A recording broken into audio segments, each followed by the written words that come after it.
I was looking on your website, and it was talking a little bit about how the pandemic, really allowed you guys to kind of sit down and look at Royal Bliss as a band because you've been together for over 20 years now. Can you talk a little bit about that? Was that something that you felt you needed to do and the pandemic just gave you an opportunity, or it just kind of arose because of the pandemic? It basically just kind of showed up because of the pandemic, and we didn't realize how much we needed a break until, halfway through it. It's just like, man, this is actually, pretty good for us, seeing just the, everybody's demeanor in the band, just everybody needed a break, to spend time with their family and refocus on themselves. It's really hard to focus on yourself and, health and mental wellness when you're in a tour bus all the time, constantly with, 7 dudes trapped in a 200 square foot apartment. And we've been touring basically for, 18 years, pretty much nonstop without a lot of breaks, nothing longer than 2 months. And so for us, I thought it was actually really nice. We were actually able to, write songs and do this record and spend time at home. And like I said, like the health and mental aspect of it all, it was really refreshing. And then it also allowed us to sit back and look at our tour life and look at what we've accomplished and what we've done as a band and be excited to get back out there and appreciate the tour life, appreciate what we've built and miss our fans so much.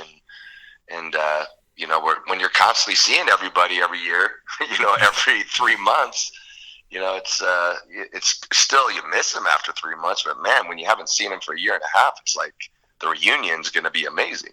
I was going to talk or ask a little bit about that touring too, because, I don't think people realize, I'm sure it has, quite the effect on you to, you got to be ready every night, excited to do a show, and then you rest a little bit for the next day, and then next night you're at it again. So, can you talk a little bit about, how touring can be kind of tough on you guys? Yeah, everybody is just like, oh, you're so lucky to be traveling around and touring the world, and it's amazing. The experience is amazing, but it is completely draining, trying to figure out when to sleep, trying to sleep on a moving vehicle. And a lot of times, when you have singles and albums coming out, you're waking up at 7 o'clock in the morning to do radio. You do radio, and then you go to the load in, and then you do your VIP meet and greet, and then you play your show, and you load out, and for a band like us, we've pretty much done all the work on our own. We help load in. We're our own roadies. I'm the tour bus driver so much of the time.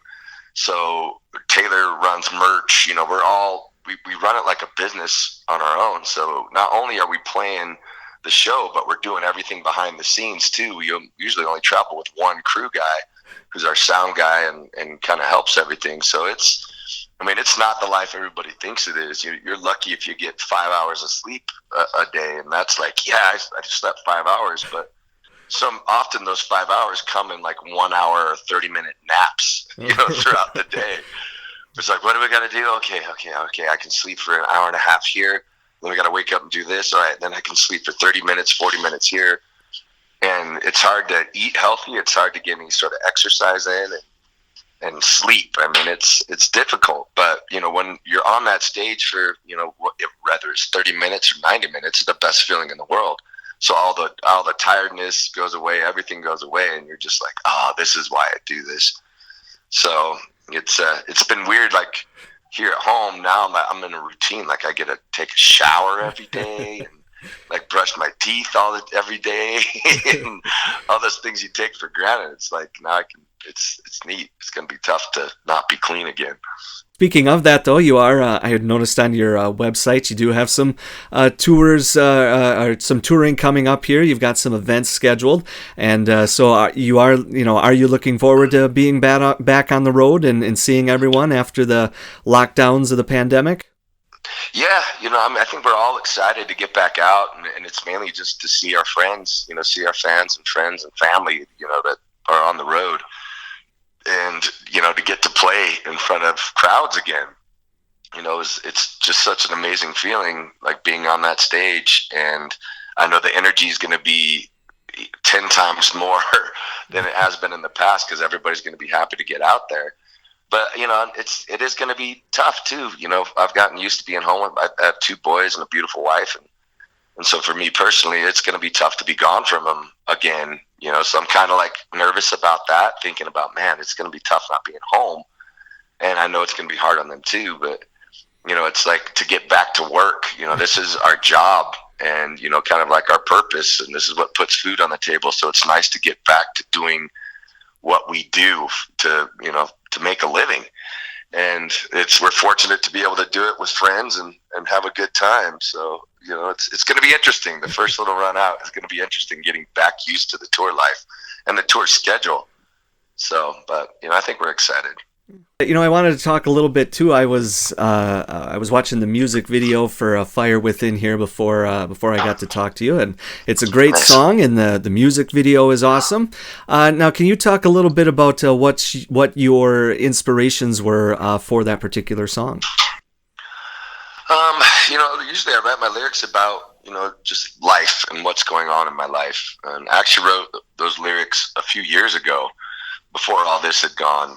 And having kids, again, it's a message kind of to them. Mm-hmm. And to people out there who are going to go through the struggles that I went through, and that the other guys in my band, and so many other artists out there, and just people in general, that a lot of people are going to try to discourage you not to do these things, because they're like, yo, you can't do this, you can't accomplish this, you can't make it as a rock band out of Salt Lake City, Utah, it'll never happen. Mm-hmm.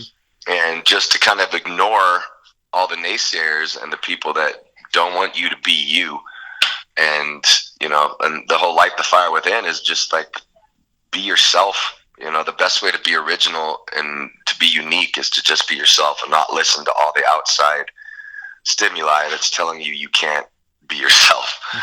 And so it's a message to myself as well, almost like self-talk. I need to look in the mirror and say the same lyrics to myself, because I still catch myself listening to outside opinions too often, and people saying, oh, that song's no good, or you're getting up there in age, you should go back and do something more reliable with health insurance or something like that. But so it's for myself as well, but for my kids, to follow their dreams and just trust their gut, trust their heart, and not listen to the negative people of the world. Yeah, and that's a great message. And I think music and rock music especially resonates with a lot of people, because a lot of songs you find do have messages like that. I mean, have you had fans contact you or come up to you at meet and greets or shows and whatnot and say, hey, this one song really spoke to me, and because of you guys it really helped me heal? And is that something that has happened with you guys before? Yeah, it happens almost every show. And it's one of the greatest feelings in the world when I have, these stories of people that say that our music literally saved their life, or saved their marriage, or got them off of drugs, or helped them through an extremely hard time in their life that they didn't know if they would have made it through without certain words or certain songs. And it's one of the main reasons that it's that fuel that keeps us going. Mm-hmm. That's the fuel that lights the fire within me, is like to be like, all right, I got to continue to write these songs and be honest in my lyrics and tell honest stories about my life, because other people can relate to it. And yeah, it's amazing when you got people in tears telling you what your songs mean to them, and that's who we write them for.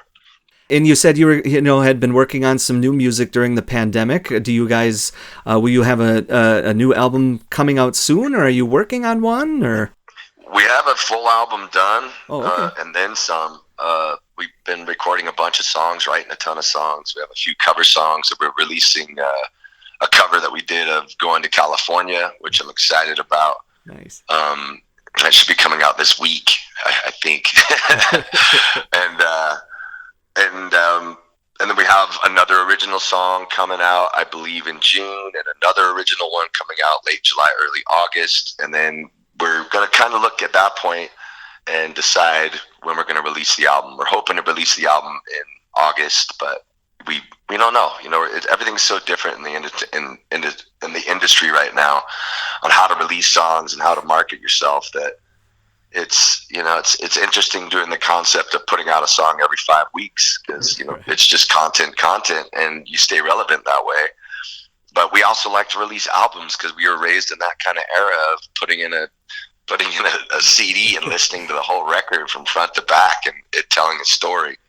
And this new record of ours tells a story. We wrote the lyrics during this pandemic. We wrote these songs, and you can feel some of the angst, and you're going to understand the lyrics because I think a lot of people went through some of the same emotions. And then, we have to release albums. We're just that band. But I think, we have enough songs to release an album and then release another song after that, another song after that. So we've been busy. All right. Well, that sounds good. I think I took up enough of your time here this morning. If people want to learn more about you, I imagine they can find you in all the usual places, website, Facebook, Twitter, all that good stuff. Yeah, www.royalbliss.com. That has all the info you would possibly need. Of course, Facebook and Twitter and everywhere else, Instagram. You can find Royal Bliss on there, Royal Bliss Band on Instagram. And you can message us, and the band's the one who responds to everything. So different members of the band are always on there. So if you have any questions or anything like that and want to hear some of the new music, that's the best way to do it. All right. Awesome. Well, I appreciate you taking time out of your morning here to speak with me. And, I saw that you do have some Wisconsin dates on your tour down the road here. And if you happen to come up our way, Central Wisconsin way, feel free to come to the studio. We'd be happy to have you. I would love to do it, man. I just have one question. Is there any way that you could, you guys would be interested in changing your name to Neal Ville instead of Neil? Oh, well, if it were up to me, I would be happy to do it, but I'll have to petition the council and the mayor, see what they think about that. Yeah, if you could go ahead and do that, Neilsville spelled properly would be awesome. Right. Well, if you do happen to stop by the studio, maybe what we'll do is we'll just go and we'll put a piece of paper over the first part and we'll spell it different for you, and then after you leave, we can take that down for you. That'd be amazing.